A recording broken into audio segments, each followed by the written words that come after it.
Hi வணக்கம் viewers, எல்லாரும் எப்படி இருக்கீங்க? நம்ம ஸ்டைல் சேனலுக்கு உங்கள் எல்லோரையும் வரவேற்கிறோம். திரும்பவும் நம்ம திரு அமானுல்லாவை சந்திக்கிறோம். இப்போது கேரளா ஸ்டைலில் புளி மிளகா மீன் குழம்பு செய்ய போகிறாங்க.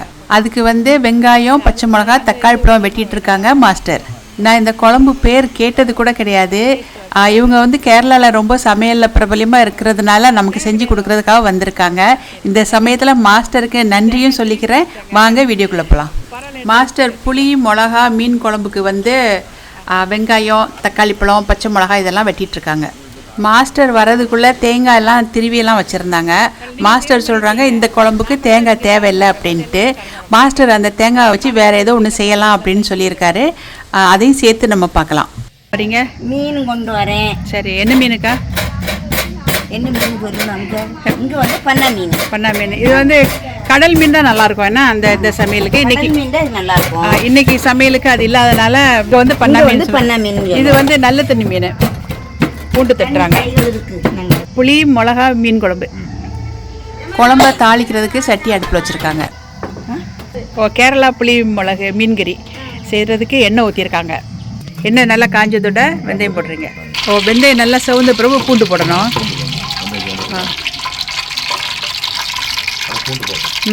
ஒன்றரை தட்டின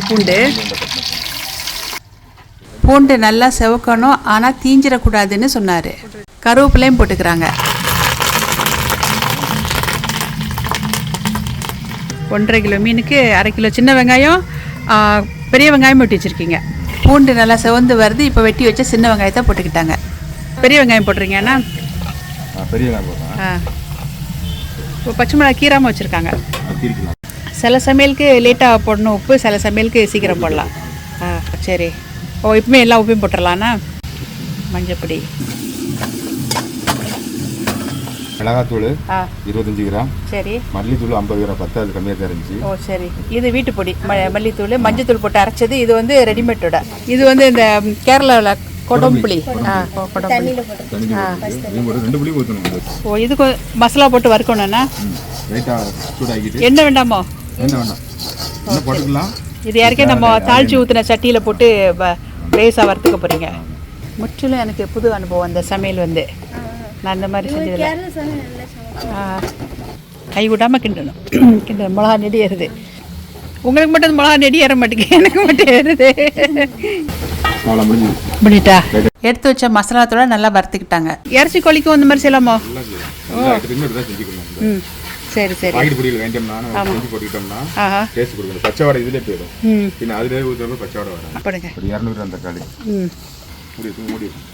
முடிச்சா சீக்கிரம் வேகும்னா. நல்லா தாளிச்சது வந்துருச்சு.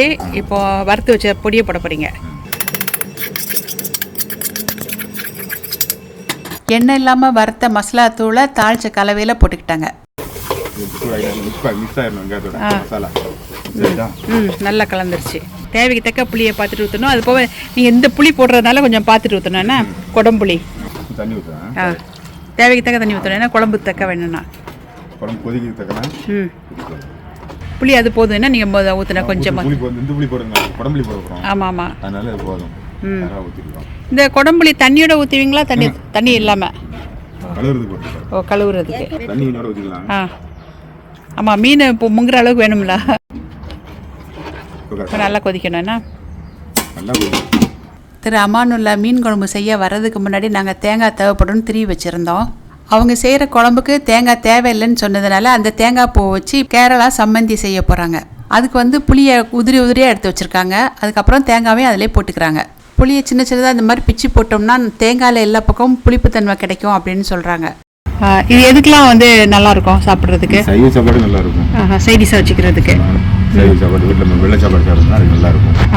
சில பேர் இந்த அப்பம் ரொட்டிலாம் பிச்சு சாப்பிட்றது நல்லா இருக்கும். உள்ள வச்சு வடக்கி சாப்பிட்றது உள்ள வச்சு உருட்டி எடுத்து சாப்பிட்டா நல்லா இருக்கும். உப்பு போடுறேன் தேவையான அளவுக்கு. ஒரு தேங்காய் இருக்கும் போட்டுருவோம். தேவையான கடை போட்டுக்கலாம். சம்மந்தியில் கருவேப்பிலையை வெட்டி போட்டுட்டு வெங்காயத்தையும் எடுத்து போட்டுக்கிறாங்க. உங்களுக்கு உரப்பு எவ்வளோ தேவையோ அந்த அளவுக்கு மிளகாத்தூள் போட்டுக்கோங்க.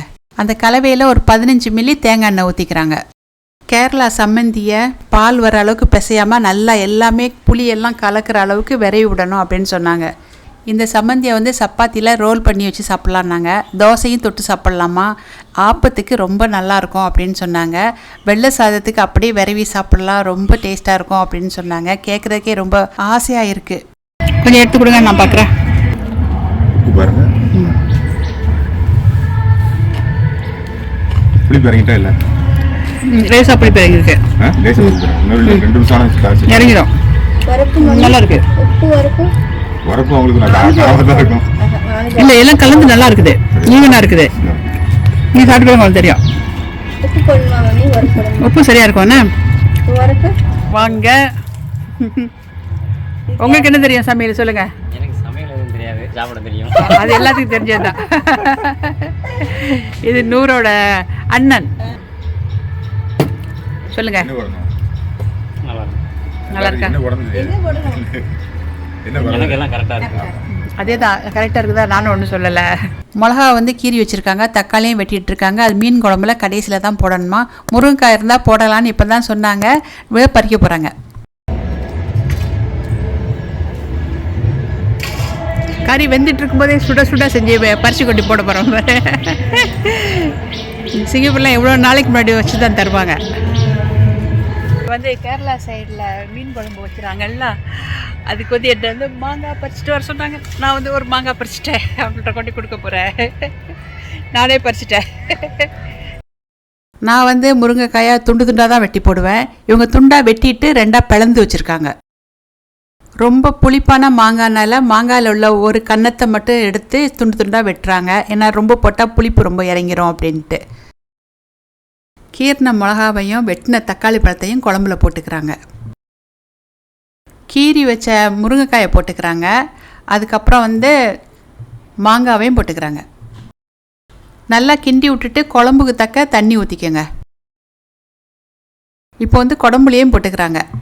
புளி வச்சிருக்கோம், மாங்காய் போட்டிருக்கோம். ஆமா, வைக்கிற குழம்பு தக்காளி கொஞ்சம் புளிப்பு. மீன் குழம்பு புளி குழம்பு ஆயிடக்கூடாது, புளியும் குழம்பு இருக்கும். கொதிக்கட்டும், மீன் அடி போட்டுடலாம். சரி, கொதிச்சிருச்சா? நல்லா கலர் ரொம்ப அழகாக இருக்குது. திரும்ப பார்க்குறது நேரடியாக பார்க்க கேமராலே நல்லா இருக்குது.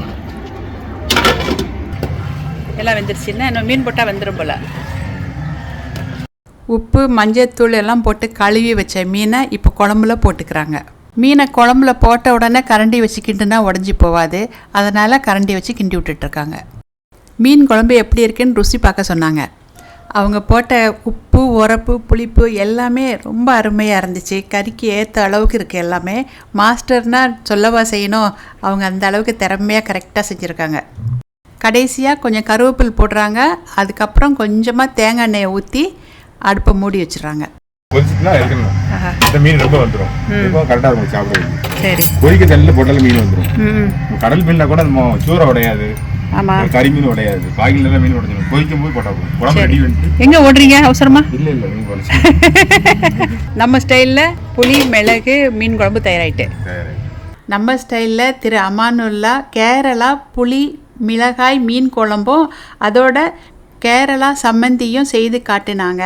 இந்த வீடியோ உங்களுக்கெல்லாம் பிடிச்சிருக்கிறதுனால உங்கள் நண்பர்களுக்கும் உறவினர்களுக்கும் ஷேர் பண்ணிவிட்டு எங்களுக்கும் கமெண்ட் பண்ணுங்கள். இது வரைக்கும் நம்ம ஸ்டைல் சேனலை பார்த்ததற்கு நன்றி.